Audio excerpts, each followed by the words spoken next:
저기 한 불자님께서 책을 공양을 내셨는데요.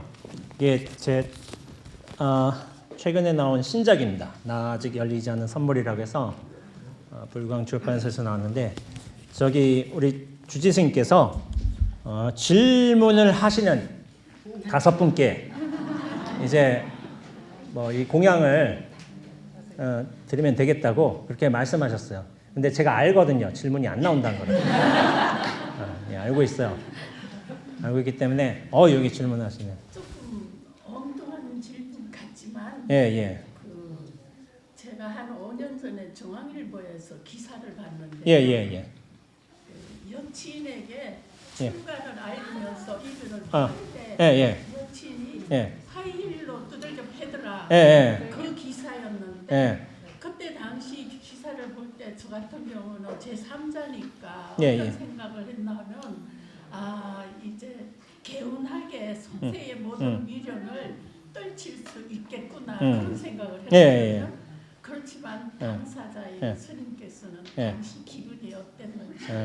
근데 이게 좀 사설일 텐데, 사설은 좀 사적인 자리에서 풀지 공적인 자리에서 잘 안 풀거든요. 또 여친 뭐 이런 얘기가 나온다면은, 근데 좀 제가 좀 분명히 할게요. 그분께서 때린 게 아니라 제가 맞았습니다. 이거를 분명히 해야 되는 거예요. 그분이 때린 게 아니라 제가 맞았다고 했어요. 그거는 좀 의미가 달라요. 제가 맞은 거예요. 제가 맞은 거고, 맞을 짓을 했으니까 맞았겠죠. 맞을 짓을 했으니까 맞을 텐데, 좀 그런 생각이 들어요. 제가 예전에 저 라디오에서 잠깐 인터뷰를 하다가 그런 얘기 좀 독특하니까 그런 말을 잘 안 쓰잖아요. 스님의 저자 소개에.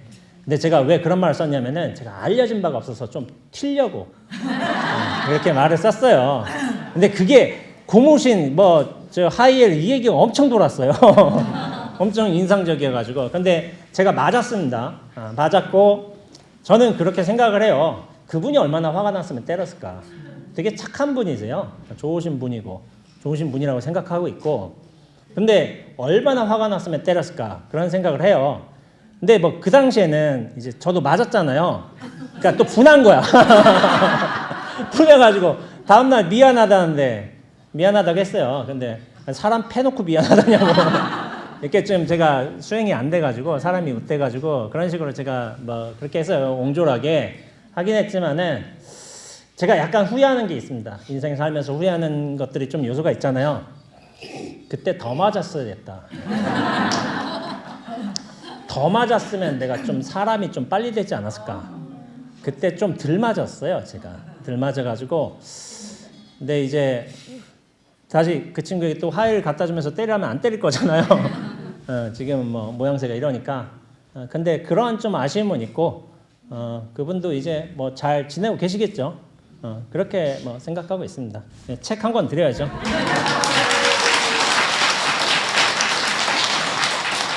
예. 저기 뒷분부터. 명상 전문가로 알고 있는데요. 예. 명상을 주로 얼마나 하시고 깨달았을 때 그 기분 같은 것 좀 설명해 주시면 그런가요? 하루는 무엇이었고 저 명상 전문가로 알려져 있는데요. 제가 한 10년 정도 제가 정진을 해보니까요. 선언에서 안거라를 좀 나보고 이시방과 해보니까 나 여기 적성 아니구나.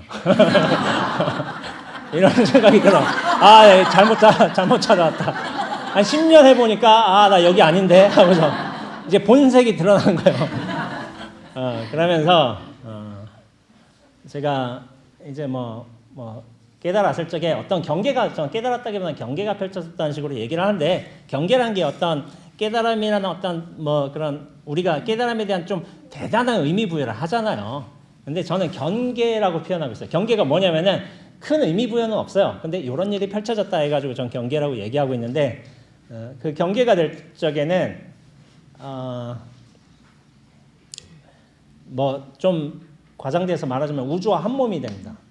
한 몸이 되고 전체의 시선이 생기게 됩니다. 제가 그전에도 없었던 건 아닌데, 이제 제가 그 반복을 계속했어요.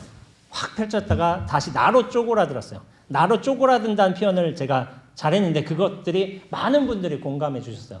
쪼그라들고 그거를 계속해서 반복하게 됩니다. 근데 제가 이 반복의 경험을 사실은 10대 이전부터 계속했습니다.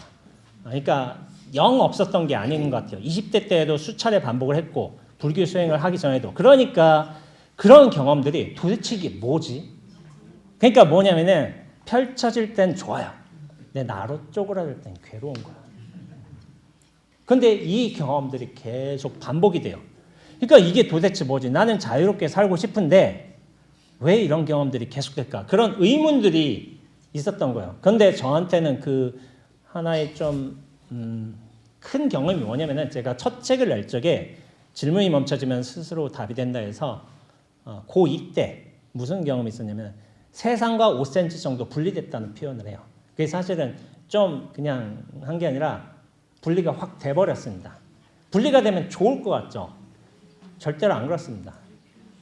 나는 이 세상에서 적응해서 정말 잘 살고 뭐 좋은 대학도 가고 나중에 성공적인 뭐 취업도 하고 돈도 많이 벌고 뉴욕에도 살고 말하자면 그런 목표를 세웠는데 여기서 탁 분리가 돼버린 거예요. 그러니까 뭐냐면은 제 그때 심정이 어땠냐면은 나 빨리 여기로 돌아가야 돼. 이 현실로 안착해야 돼. 나 이러고 있을 시간이 없어. 괴로운 거예요. 그래서 탁 분리가 돼버렸는데도. 그래서 아등바등 노력해서 다시 나란 존재로 돌아가도록 그렇게 애를 썼어요. 근데 뭐 제가 뭐 다른 뭐 분들 공부인들 여러 분들의 이제 뭐 이게 일대기도 보고 그렇게 하다 보니까 그런 좀 고통과 분리감을 주는 경우가 있더라고요. 그러니까 고통을 먼저 주는 거예요. 저는 현실에 안착하지 못해서 굉장히 괴롭거든요. 근데 그게 고통인 거예요.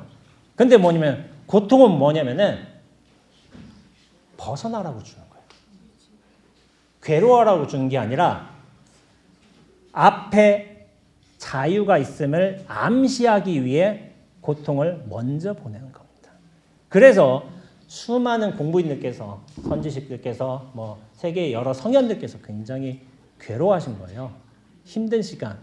근데 거기서 확 벗어날 수만 있다면은 그때부터는 자아에 대한 집착, 어떤 분별 관념 거기로부터 굉장히 자유로워지기 때문에 그 생사의 일들을 인연에 맞게끔 잘 쓸 수 있는 지혜가 발현이 된다고 저는 생각하고 있습니다.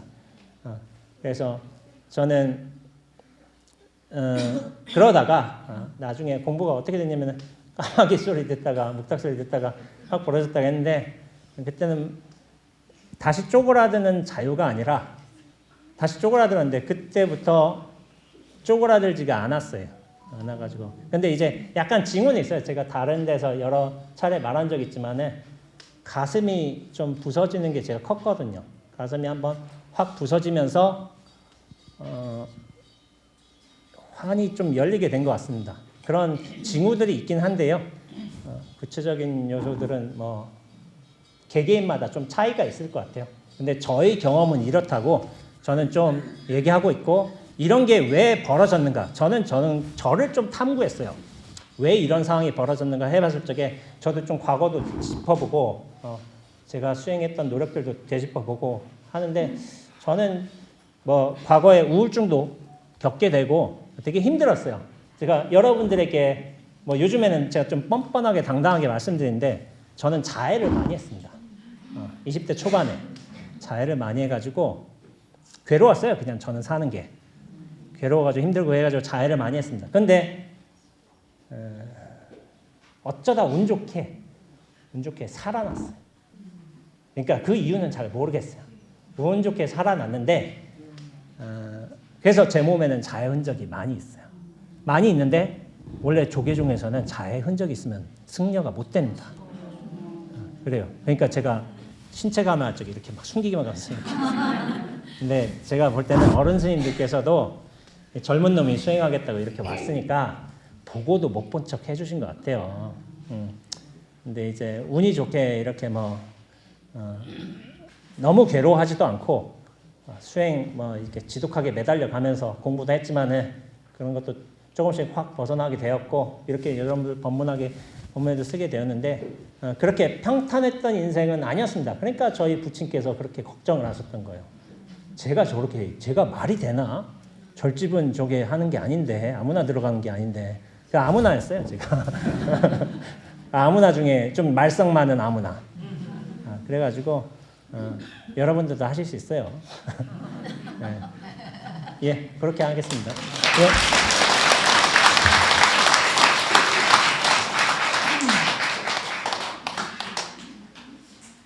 다음 질문. 여기 한번 질문하시죠. 아유 꼬맹이들 진손 들었네.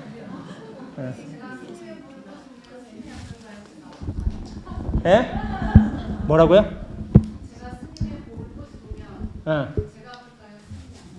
아야 하겠죠. 아야 하겠지. 자, 어쨌든 질문이니까.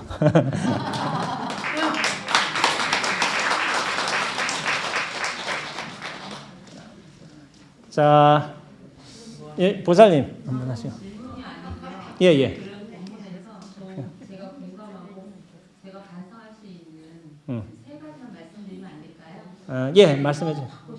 예, 예. 대접받을 수 있는 적절한 시간이 중요하다. 대접받을 수 있는 적절한 시간이 중요하다. 말씀하신 실박을 만나면서 1박 2일. 예, 예, 예, 예. 그리고 두 번째는 소멸에서 나란 존재에 갇혀 있으면 안 된다. 예, 예. 그다음에 세 번째는 눈앞에 나 자신에서 벗어나고 실체감을 느낀다면 편안해진다. 실체감을 느낀다면 편안해진다. 그 정반대로 해석하셨는데 예, 실체감을 벗어나야 돼요. 벗어나야 예, 예, 예, 예. 그래서 이거 들으면서 제가 좀 반성을 많이 하게 되고요. 예, 예. 공감을 많이 하게 되는 예. 시간이었습니다. 예, 그 이제 이렇게 말씀드리는데 반성과 공감이 되거든요. 근데 이거 법당에서만 되고 밖에 나가면은 랄랄라 샬랄라 해가지고 이렇게 대부분 그러신단 말이에요. 예, 근데 이제 이게 좀 강도도 있고 좀 지속성도 있고 그러면 좋아요. 근데 이제 강도와 지속성이 누가 되느냐 이건 뭐 강제로 할 수 있는 사항은 아니에요. 사람마다 달라요. 사람마다 다르고 어떤 한 법문이 되게 별스럽지 않은 것처럼 들릴 수도 있지만은 어떤 경우에는 나의 가슴을 확 후벼잡고서 건드는 경우가 있어요. 도대체 이게 뭘까 하는 식으로 사실 그런 것을 좀 끌고 가고 이 근원이 뭘까 하는 식으로 굉장히 파헤쳐가는 게 사실은 우리가 부처님의 법을 대하는 수행자, 제자의 저는 자세라고 하고 생각하고 있습니다. 그래가지고 요 근원이 뭘까? 나는 아까 전에 법당에서 들을 때는 좀 이렇게 살아야 되겠구나 했는데 갑자기 2시간 뒤에 좀 이제 빵 먹으면서 생각해보니까 이 빵이 너무 맛있구나. 이거 어떻게 더 사갈 것인가. 그 생각은 난데없이 사라진단 말이에요. 그래서 마음 한구석에 무언가 무거운 돌덩이를 안고 사는 것이 사실은 그 순간은 괴로운 것일 수도 있어요. 괴로운 것일 수도 있지만은 사실은 그것이 나를 공부되게끔 하는 인연으로 다가오는 경우가 많이 있습니다. 그래서 괴로움도 느끼는 건 중요해요. 그런데 우리가 뭐냐면은 그 근원을 계속 찾아가면 찾아갈수록 그 근원에는 나라는 생각이, 내 관념이, 실체감이 딱 따레를 틀고 있어요. 그것들을 딱 파악하는 것만 해도 사실은 엄청난 공부입니다. 그런데 그런 과정들이 모든 질문을 바깥으로 던지지 말고 대상으로 하지 말고 치구처럼 저 돌배 찾으러 저렇게 하지 말고 나한테로 돌리는 연습을 계속하게 된다면은 결국에는 자아가 이 왕이라는 이 아상이란 게 내가 왕자의 권위로서 이렇게 탁 앉아있고 싶고 절대로 물러서지 않고 싶고 하지만은 그런 질문을 안으로 들어올수록 그 왕자가 깨집니다. 깨지게 되면서 그 왕자를 나중에 벗어나게 돼요. 벗어나게 되면서 뭐냐면은 저도 똑같은 여러분 따라 이렇게 인연 따라 눈앞에서 이렇게 드러났어요. 제가 드러났다는 표현을 굉장히 많이 쓰는데 이 소리로도 드러나고 존재로도 드러나고 형상으로도 뜻으로도 다 드러났습니다. 드러나면서 우리는 모두가 평등한 거예요. 그런데 그 평등함에서 나란 착각을 가지는 순간 온갖 비교, 우위, 열등감, 생사심 다 벌어집니다. 평등하게 펼쳐지는 법인 거예요. 그러니까 그런 노력을 꾸준하게 한번 해보셨으면 좋겠습니다. 예.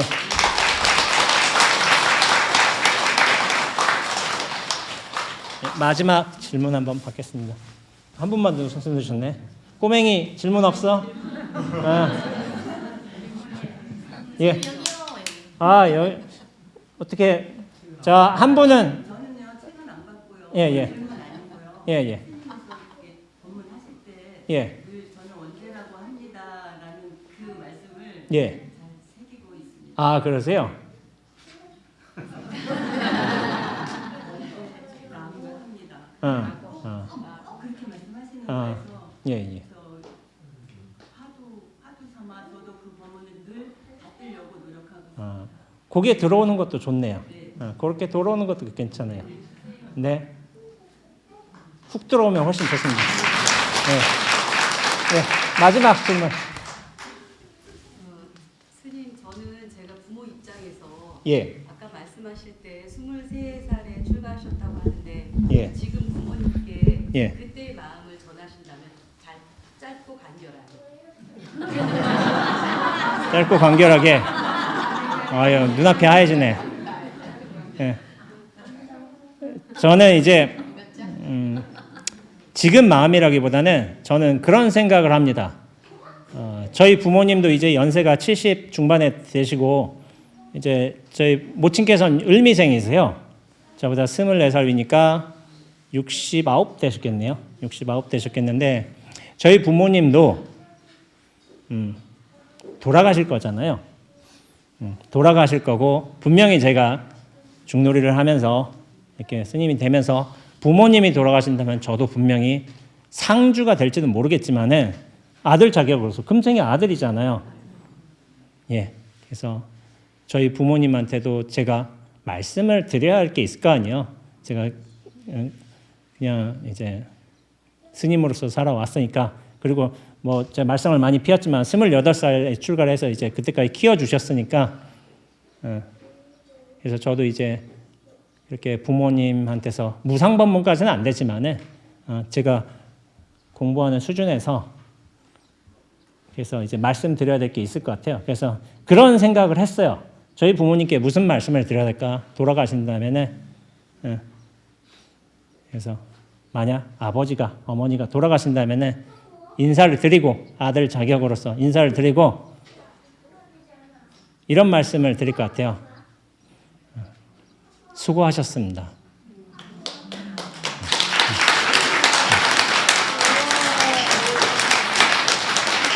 그러니까 물론 여러 말을 할 수 있어요. 수고하셨습니다. 이 한마디를 딱 드리고 끝낼 것 같습니다. 예. 아이고 질문.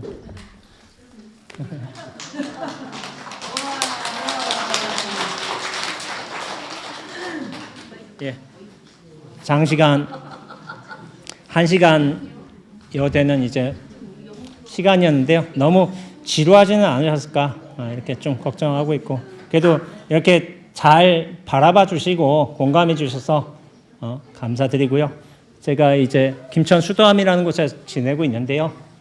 나중에 혹시나 수도암 근처를 지나신다면은 종무소에 들리셔든 뭐 저 연락 안 하셔도 이를테면은 저 마야사 법회 인연이 있습니다. 스님이 찾아오면 바로 만난다고 했습니다. 이렇게 제가 특혜를 드릴 테니까 그렇게 하시고 연락처는 뭐 원하신다면 우리 현진 주지 스님께서 가지고 계시니까 그렇게 연락을 하셔도 되고 공부나 이제 마음 깨달음에 궁금한 게 있으시다면은 그렇게 한번 인연식으로 한번 맺는 것도 좋겠다는 생각을 하면서 법문 마치겠습니다.